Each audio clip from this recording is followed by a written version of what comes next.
এটা নিশ্চিত আছে। টাইমটা শুধু ফ্যাক্টর আছে, কোন সময় কখন আমি যাব।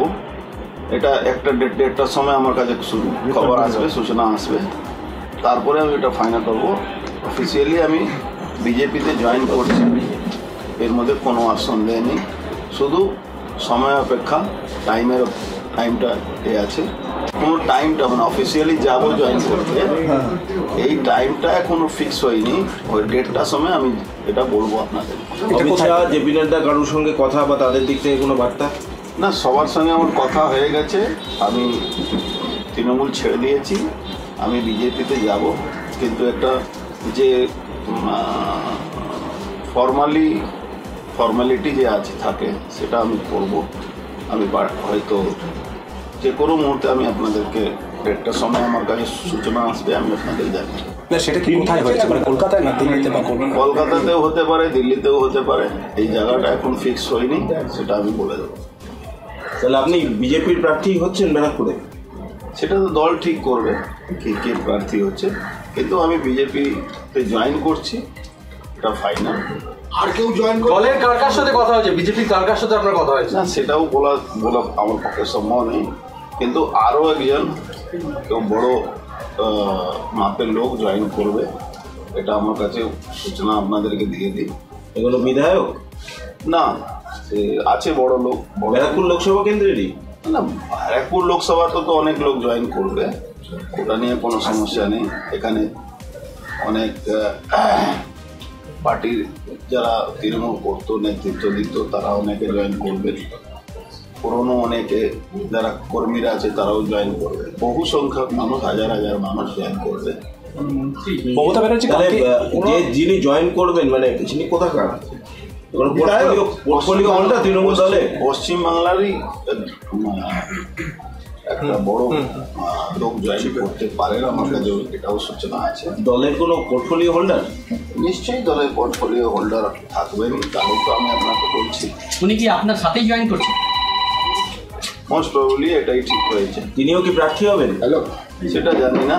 প্রার্থী করার আমাদের বিজেপিতে সারা দিল্লি ঠিক করে, সেন্ট্রাল নেতৃত্ব ঠিক করে, সেটা আমারও হাতে নেই, কারো হাতে নেই।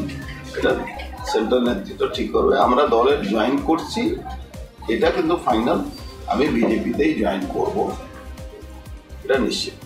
কালকে আমি একটা বয়ান শুনলাম, আমি বিজেপিরই সাংসদ ছিল, এরকম বয়ান শুনেছি। তো বিজেপি সাংসদ হয়ে আমি যদি ব্রিগেড প্যারেড গ্রাউন্ডে মঞ্চে বসতে পারি, তাহলে বুঝতেই পারছেন কি কোন অবস্থাতে পার্টি চলে গেছে, কোন জায়গায় চলে গেছে।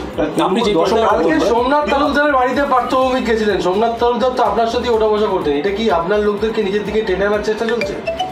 দেখুন, সবাই তো একটা ছোট জায়গাতেই আমরা বসবাস করি, অনেকে অনেক কাছে যাবে, আমি অনেক লোকের কাছে যাব। যখন যদি প্রার্থী হই তাও যাব, পার্টির কর্মী হিসাবেও যাব, ওটা নিয়ে কোনো ম্যাটার নেই, ওটা কোনো ফ্যাক্টর নেই। আমি একটু মনে করি কোনো ব্যক্তি, আমি বা যেই কেউ, তারা কোনো ব্যক্তি হিসাবে, কোনো নেতা নেতৃত্ব হিসাবে মানুষ বড় না হতে পারে না। মানুষ বা সাধারণ পাবলিক যারা ভোটার আছেন তারা বড় হতে পারে। সোমনাথ শ্যাম যখন তৃণমূলে ছিলেন তখন আপনার বিরোধিতা করেছেন, আগামী দিনে বলছেন বিরোধিতা করবেন এবং আবার হলুদ ফাইল সামনে আনবেন, কি বলবেন? না, বিরোধিতা করাটাই খারাপ, বিরোধিতা করাটাই উচিত।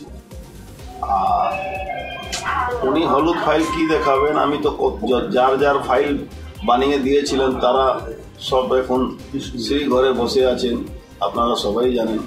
কত লোকের ফাইল তৈরি করেছিলাম, কিন্তু ওনার ফাইলে আমার একটা নখও এদিকে ওদিকে করতে পারবেন না। কেন? দুর্নীতি ওরা করেছে, আমরা না। আপনাকে ভয় পাচ্ছেন? আপনি বিজেপিতে প্রার্থী হলে ওনাদের অসুবিধা হবে, এটা ভয়? আমার তো কোনো এরকম চেহারা নেই কি আমাকে দিয়ে ভয় পেতে হবে। আমি মানুষের সঙ্গে কাজ করি, ব্যারাকপুরে মানুষ আমার সঙ্গে আছে। এবার তারা মানুষের জন্য কাজ করে না, তারা মানুষকে শোষণ করে, হয়তো সেই জন্যে তাদের সমস্যা হতে পারে। পার্থভৌমিক বারবার প্রচারে গিয়ে বলছেন আমি কাউকে মারিনি, কাউকে হামলা করিনি, আমি মাটির মানুষ, এইটা কেন ওনাকে বলতে হচ্ছে? সেটা তো ওনার বাড়ির পাশে লোকরাও বলতে পারবেন।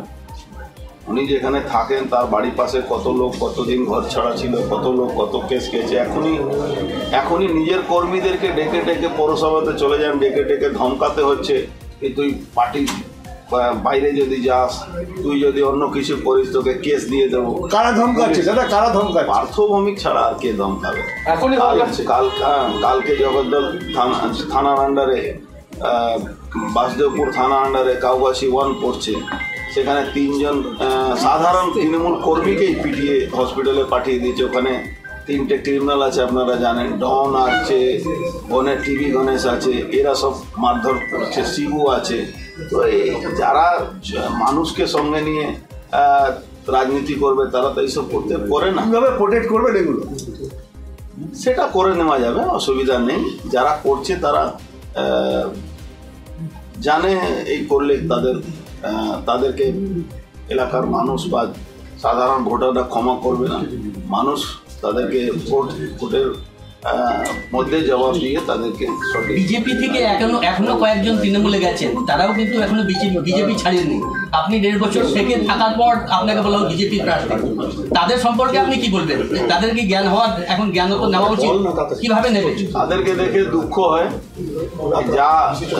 যা হাল হয়েছে আমাদের মুকুলদা, মুকুলদা, রাজীব ব্যানার্জি, অর্জুন সিং, সেই হাল ওদেরও হবে।